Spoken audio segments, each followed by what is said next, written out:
어릴 때 다들 미술학원 한 번쯤은 다녀보셨죠? 그땐 참 당연한 일상이었는데 말이에요.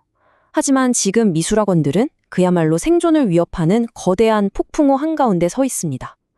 이번 시간에는 이 위기의 진짜 모습은 무엇이고 또 새로운 시대의 가능성은 어디에 있는지 깊숙이 한번 들여다보겠습니다. 자, 시작부터 좀 충격적인 숫자를 보여드릴게요.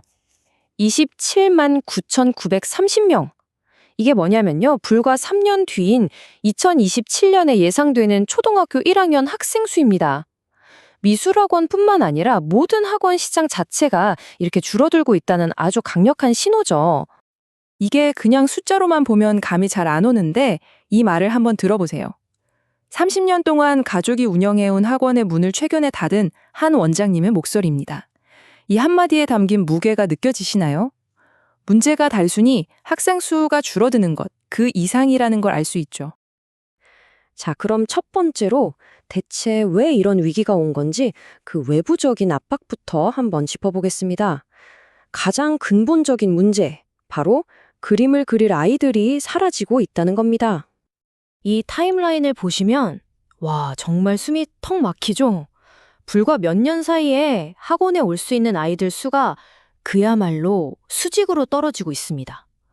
이게 바로 우리가 마주한 인구 절벽의 현실입니다. 근데 문제는 여기서 그치지 않아요. 아이들 수가 줄어드니까 부모님들은 당연히 한정된 자원을 어디에 쓸까요? 바로 입시죠. 영어, 수학 같은 주요 과목에 올인하게 되는 거예요. 그러다 보니 미술처럼 당장 성적과 직결되지 않는 과목들은 자연스럽게 뒷전으로 밀려나고 특히 취미로 가르치는 초등미술학원들이 직격탄을 맞고 있는 겁니다. 보세요. 사교육에 쓰는 돈 자체는 역대 최고예요. 다들 이렇게나 많이 쓰는데 안타깝게도 이 돈의 대부분은 미술이 아니라 영어, 수학 학원으로 흘러들어가고 있다는 거죠. 자, 지금까지는 좀 큰 그림을 봤고요. 이제부터는 학원을 직접 운영하는 원장님 한 사람의 입장에서 이게 얼마나 고통스러운 압박인지 한번 구체적으로 들여다볼게요. 이 표를 한번 보세요. 이게 현실입니다.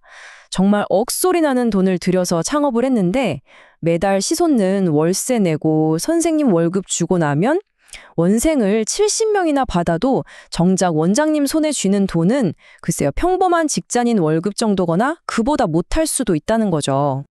돈 문제만 있는 게 아니에요. 사실 진짜 힘든 건 따로 있죠. 수업 펑크 내는 아이들, 힘든 건 싫지만 결과만 바라는 학부모님들, 그리고 미술 지도뿐만 아니라 아이들 마음까지 돌봐줘야 하는 상황들.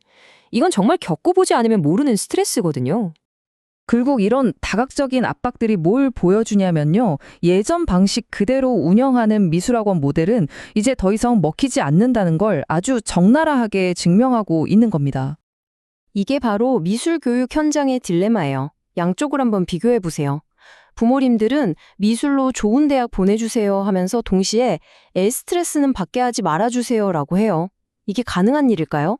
심지어 이제는 AI가 그림을 뚝딱 그려내는 시대에 과연 그림 그리는 기술 자체가 예전만큼의 가치가 있는지도 의문이죠.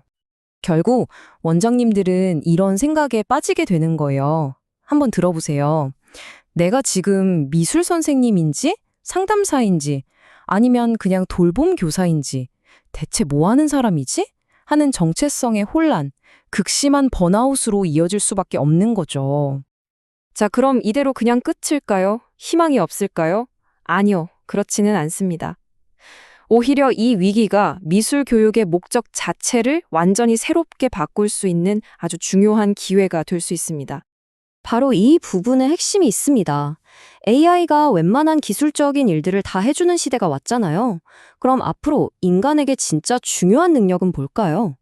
바로 기계가 절대 따라할 수 없는 것들. 창의력, 공감 능력, 비판적 사고 같은 것들이죠. 그러니까 미술 교육의 목적 자체가 완전히 패러다임이 바뀌는 거예요. 과거에는 그림 잘 그리는 기술을 가르치는 게 목표였다면 이제는 이걸 보세요. 창의적으로 문제를 해결하고 자기 감정을 표현하고 다른 사람과 협업하는 태도와 역량을 길러주는 거죠. 결국 미술은요, 이제 AI 시대에 우리 아이들이 꼭 갖춰야 할 인간 고유의 능력을 키우는 최고의 훈련장이 되는 겁니다. 단순히 하면 좋은 취미가 아니라 꼭 해야 하는 필수 역량 훈련이 되는 거죠. 좋습니다. 그럼 이런 새로운 목적을 가지고 어떻게 학원을 성공시킬 수 있을까요? 지금부터가 진짜 실전입니다. 이미 위기 속에서 성공적으로 변신하고 있는 학원들의 전략, 그 플레이북을 한번 열어보겠습니다. 이 새로운 전략은 크게 4가지 기둥으로 나눌 수 있습니다. 프로그램 차별화부터 기술의 통합, 그리고 소통과 시장 확장까지 하나씩 차근차근 살펴볼게요. 첫 번째와 두 번째는 바로 차별화와 기술 통합입니다. 남들 다 하는 그냥 그런 그림 수업 말고요. 도예나 디지털 아트처럼 우리 학원에서만 할 수 있는 특별한 프로그램을 만드는 거죠. 여기에 AR이나 VR 같은 신기술까지 더해서 생생한 경험을 제공하면 아이들이 얼마나 좋아하겠어요? 세 번째와 네 번째는 소통과 확장입니다. 우리 학원이 어떤 철학으로 아이들을 가르치는지 블로그나 SNS로 꾸준히 보여주면서 학부모님들과 신뢰를 쌓는 거예요. 그리고 더 이상 줄어드는 아이들 시장에만 머무르지 말고요. 요즘 취미 찾는 성인들이나 미술 심리치료 같은 새로운 시장으로 적극적으로 눈을 돌리는 겁니다. 자, 여기까지 쭉 달려왔는데요. 그럼 마지막으로 우리 모두에게 근본적인 질문 하나를 던져보겠습니다. 미술학원은 과연 미술을 가르치는 곳일까요? 아니면 미술을 통해서 인간다움을 가르치는 곳일까요? 아마도 미래에 살아남고 성공할 학원들은요, 단순히 그림 잘 그리는 기술자를 만드는 곳이 아닐 겁니다. 예측 불가능한 시대를 살아갈 우리 아이들에게 창의력과 회복 탄력성, 그리고 공감이라는 가장 강력한 무기를 쥐어주는 곳, 바로 그런 곳이 아닐까요?